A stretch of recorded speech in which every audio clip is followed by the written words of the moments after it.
ഞാനിപ്പോൾ നിൽക്കുന്നത് നമ്മുടെ ആഷിഖ് സ്റ്റെന്നിയുടെ വീട്ടിലാണ്. നമുക്ക് എല്ലാവർക്കും അറിയാം ജെഇ അഡ്വാൻസിന്റെ റിസൾട്ട് പ്രഖ്യാപിച്ചിരിക്കുകയാണ്. നമ്മൾ എല്ലാവരും ഏറെ ആകാംക്ഷയോടെ നമ്മൾ കാത്തിരുന്ന ഒരു റിസൾട്ട് തന്നെയായിരുന്നു ജെഇ അഡ്വാൻസ് എന്ന് പറയുന്നത്.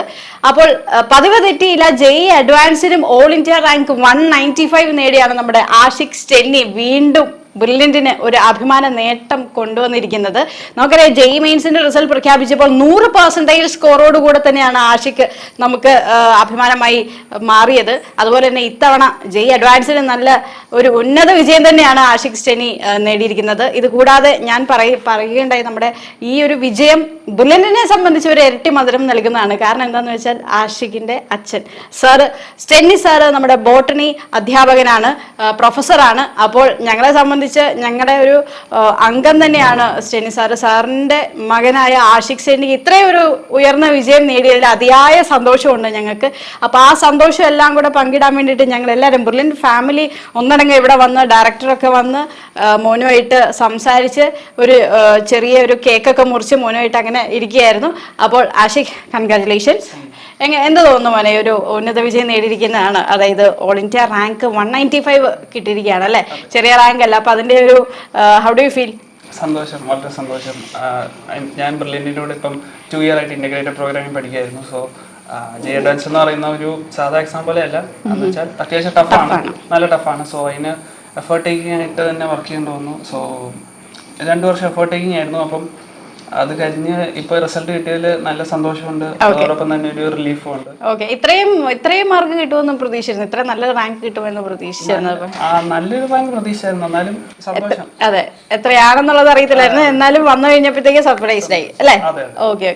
അതുപോലെ തന്നെ മോനെ, നമ്മൾ ജെഇ അഡ്വാൻസും ജെഇ മെയിൻസും ഒക്കെ അറ്റൻഡ് ചെയ്തപ്പോൾ അതിനൊരു സെപ്പറേറ്റ് പ്രിപ്പറേഷൻ ആയിരുന്നു എന്ന് നമ്മൾ പറയണ്ടേ. അപ്പം അതിന്റെ ഒരു പ്രിപ്പറേഷന്റെ ഒരു രീതി എങ്ങനെയായിരുന്നു ഈ ജെഇ അഡ്വാൻസിന്റെ ഒരു രീതി എങ്ങനെയായിരുന്നു?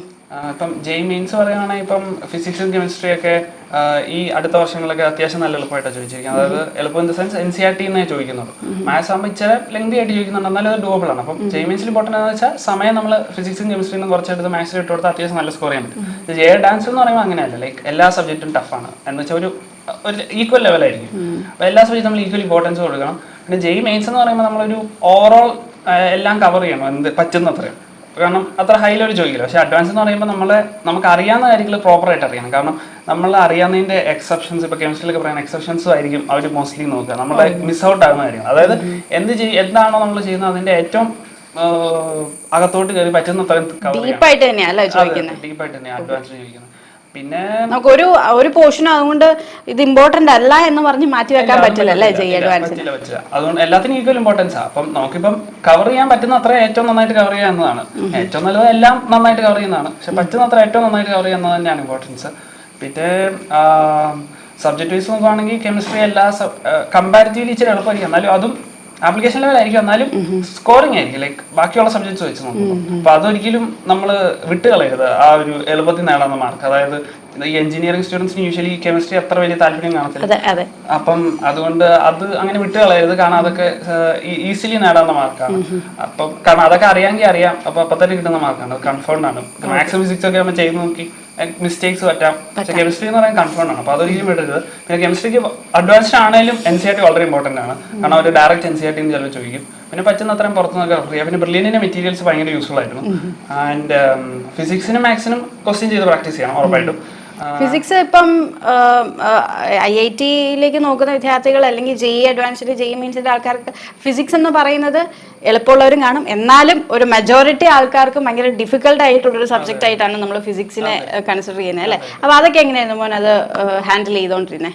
എനിക്കെന്ന് പറഞ്ഞാൽ ഞാൻ ഇപ്പോൾ ബ്രില്യനിൽ ഉണ്ടായിരുന്നതുകൊണ്ട് തന്നെ എനിക്ക് ഡൗട്ട്സ് ഉണ്ടായിരുന്നപ്പോൾ ഡൗട്ട് ക്ലിയറൻസിന് അവർ ഫെസിലിറ്റി പ്രൊവൈഡ് ചെയ്തു. പിന്നെ ടീച്ചേഴ്സ് അവരുടെ ക്ലാസ്സസ് തന്നെ ഞാൻ അത്യാവശ്യം നല്ല ശ്രദ്ധിച്ച് തന്നെ അറ്റൻഡ് ചെയ്യാൻ ശ്രമിക്കാറുണ്ടായിരുന്നു. അപ്പം അത് തന്നെ അത്യാവശ്യം ഫുള്ള് കവർ ചെയ്തതായിട്ട് എനിക്ക് തോന്നിയത്. അത്ര ടോപ്പ് ലെവൽ ക്ലാസ്സസ് അവർ പ്രൊവൈഡ് ചെയ്തത്. പിന്നെ അവരുടെ ലൈബ്രറീസിൽ നമുക്ക് വല്ലതും ഇനി ഫർദർ നമുക്ക് വല്ലതും ഡൗട്ട്സ് ഉണ്ടെങ്കിൽ അത് ക്ലിയർ ചെയ്യാനും, പിന്നെ കുറച്ച് എക്സ്ട്രാ ഐഡിയാസ് വല്ലതും കളക്ട് ചെയ്യണമെങ്കിൽ അതിനും ഒരു ബുക്സും എല്ലാം പ്രൊവൈഡ് ചെയ്തായിരുന്നു. പിന്നെ അവരുടെ എക്സാംസും വളരെ യൂസ്ഫുൾ ആയിരുന്നു, കാരണം അവർ ഇപ്പോൾ ഫിസിക്സ് ടഫാന്ന് പറഞ്ഞാൽ ഫിസിക്സിൽ അവർ പറ്റുന്ന അത്രയും വെറൈറ്റീസിലുള്ള ക്വസ്റ്റ്യൻസ് ഞങ്ങൾക്ക് തരാൻ ശ്രമിച്ചു. അതായത് ഇപ്പോൾ അഡ്വാൻസ്ഡ് പാറ്റേൺ ഇല്ലല്ലോ, എന്ത് വേണമെങ്കിലും വരാമല്ലോ. അപ്പോൾ എല്ലാ പാറ്റേണിലും ഉള്ളവർ കവർ ചെയ്യാൻ നോക്കി. അതും ഫിസിക്സിനൊക്കെ അപ്പോൾ പറയുമ്പം ഓവറോൾ പറയുമ്പോൾ ബ്രില്യൻറ്റിൻ്റെ മെറ്റീരിയൽസും ടീച്ചേഴ്സും മോക്ക് ടെസ്റ്റും അത് വളരെ ഹെൽപ്ഫുൾ ആയിരുന്നു. അപ്പം പിന്നെ ലൈബ്രറി ഞാൻ പറഞ്ഞ പോലെ എക്സ്ട്രാ ബുക്സ് ഒക്കെ റെഫർ ചെയ്യാൻ നല്ലതാണ്.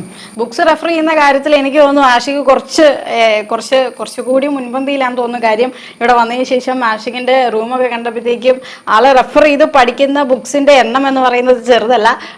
അത്രയും ബുക്സ് റെഫർ ചെയ്തിട്ടാണ് ഇപ്പൊ ഇത്രയും നല്ലൊരു മാർക്ക് നേടിയത് തന്നെ. അപ്പൊ ഒരുപാട് ബുക്സ് ഒക്കെ റെഫർ ചെയ്യുന്ന ഒരാളായിരുന്നു അല്ലേ? റെഫർ ചെയ്യായിരുന്നു. ഓക്കെ മോൻ, ഈ ഒരു IIT മോഹം അല്ലെങ്കിൽ ജെഇ അഡ്വാൻസ് അല്ലെങ്കിൽ ഈ ഒരു മോഹം മോനെ എപ്പോൾ തൊട്ടാണ് ശരിക്കും വന്നു തുടങ്ങിയത്?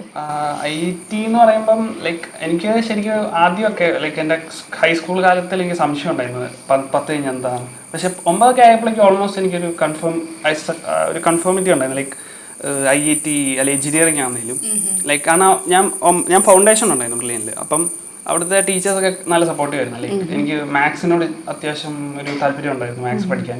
അപ്പം അവിടുത്തെ മാത്സിൻ്റെ ഒക്കെ ടീച്ചേഴ്സ് എസ്പെഷ്യലി അവർ ഭയങ്കര സപ്പോർട്ടീവ് ആയിരുന്നു. IIT നല്ലത്, IITനെ എനിക്ക് മൈൻഡിലൊരു ഡ്രീമായിട്ട് അവർ.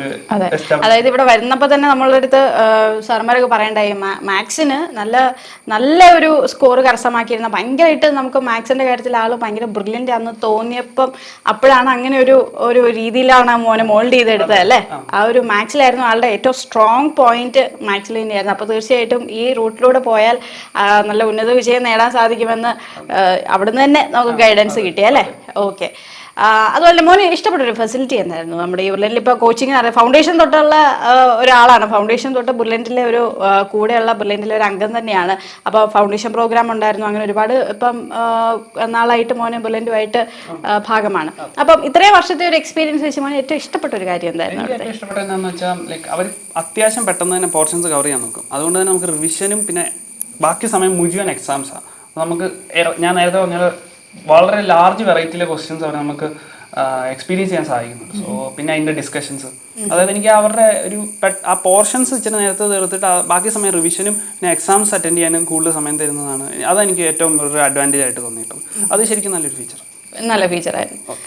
അങ്ങനെ ആഷിക്ക് ഇപ്പം IIT എന്നുള്ള ഒരു സ്വപ്നം നേടിയിരിക്കുകയാണ്. ഫൈനലി നമ്മൾ എല്ലാവരും കാത്തിരുന്ന ഈ ഒരു നിമിഷത്തിൽ ആ IIT എന്നുള്ള സ്വപ്നം എന്താകും എന്നുള്ളൊരു കാര്യത്തിന് ഞങ്ങൾക്ക് ഉറപ്പായിരുന്നു. എന്താണല്ലോ ബ്രില്യൻ ഫാമിലി ഒന്നിറങ്ങുന്ന ഉറപ്പായിട്ടുള്ളൊരു കാര്യമായിരുന്നു.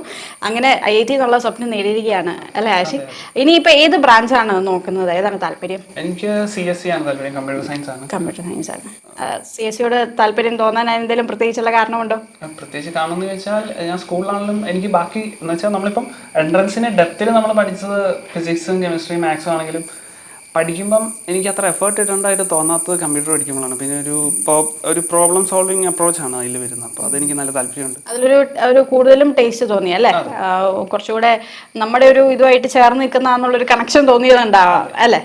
ഓക്കെ. അപ്പോൾ ഇവിടെ വന്നതിന് ശേഷം നമ്മുടെ സ്റ്റെന്നി സാറും അതുപോലെ തന്നെ ആഷിക്കിൻ്റെ അമ്മ മേഡവും അനിയനുണ്ട് അഖിൽ, ഇവരെല്ലാവരും വളരെ ഹാപ്പി ആയിട്ടാണ് ഞങ്ങളെ വെൽക്കം ചെയ്ത് ആ ഒരു സെലിബ്രേഷനൊക്കെ ഞങ്ങൾ എല്ലാവരും ഭയങ്കര ഹാപ്പി ആയിരുന്നു. ഇപ്പം ആഷിക്കിൻ്റെ മുഖത്തുനിന്ന് തന്നെ നമുക്ക് അറിയാൻ പറ്റും അത്ര ഹാപ്പിയാണെന്നുള്ളത്. പിന്നെ അതെ ഞാൻ പറഞ്ഞതുപോലെ ഈ ഞങ്ങൾ കയറി വന്നപ്പോൾ തന്നെ ആദ്യമേ കണ്ടത് ഈ നിരത്തി വെച്ചേക്കുന്ന നമ്മുടെ ആഷിക്കിനും അനിയനും കിട്ടിയ ട്രോഫികളുടെ. അപ്പം ഇവർ സ്റ്റഡീസിൽ മാത്രമല്ല എക്സ്ട്രാ കരിക്കുലർ ആക്ടിവിറ്റീസിലും ഇവർ മിടുക്കർ തന്നെയാണ്. ഫുട്ബോൾ ഒക്കെ ഭയങ്കര ഇഷ്ടപ്പെട്ട ഒരു ഐറ്റം തന്നെയാണ്. അപ്പോൾ അതായത് പഠിത്തം മാത്രമല്ല ഓവറോൾ എല്ലാ കാര്യത്തിലും ഒരു ബ്രില്യൻ്റ് ആയിട്ടുള്ളൊരു 2 പേരാണ് ആഷിക്കും അതുപോലെ തന്നെ ആഷിക്കിൻ്റെ അനിയൻ അഖിൽ എന്ന് പറയുന്നത്. അതിൻ്റെ ഒരു തെളിവ് തന്നെയാണ്, അത് കൂടുതൽ പറയേണ്ടതില്ല, അതിൻ്റെ തെളിവ് തന്നെയാണ്. ഇതാ ഇഷ്ടംപോലെ മെഡലുകളുണ്ട്, അതുപോലെ ട്രോഫികളുണ്ട്, ഇഷ്ടംപോലെ ഉണ്ട്. അപ്പം ഇതുപോലെ തന്നെ നന്നായിട്ട് പഠിച്ച് മുന്നോട്ട് ഇനിയും ഉന്നത വിജയങ്ങൾ ലൈഫിൽ നേടാൻ സാധിക്കട്ടെ എന്ന് ഞങ്ങൾ ബ്രില്യൻറ്റ് ഫാമിലി എല്ലാവരും തന്നെ ആഗ്രഹിക്കുകയാണ്, ആശംസിക്കുകയാണ് കേട്ടോ. ഓക്കെ മോനെ, ഓൾ ദി ബെസ്റ്റ്. എൻട്രൻസ് സംബന്ധമായ വാർത്തകളും അപ്ഡേഷനുകളും ഏറ്റവും വേഗം ആധികാരികമായി അറിയാൻ ബ്രില്യൻ സ്റ്റഡി സെന്റർ പാല യൂട്യൂബ് ചാനൽ സബ്സ്ക്രൈബ് ചെയ്യുക, ബെൽ ഐക്കൺ അമർത്തുക, ഈ വീഡിയോ മറ്റു സുഹൃത്തുക്കളിലേക്കും മാക്സിമം ഷെയർ ചെയ്യുക.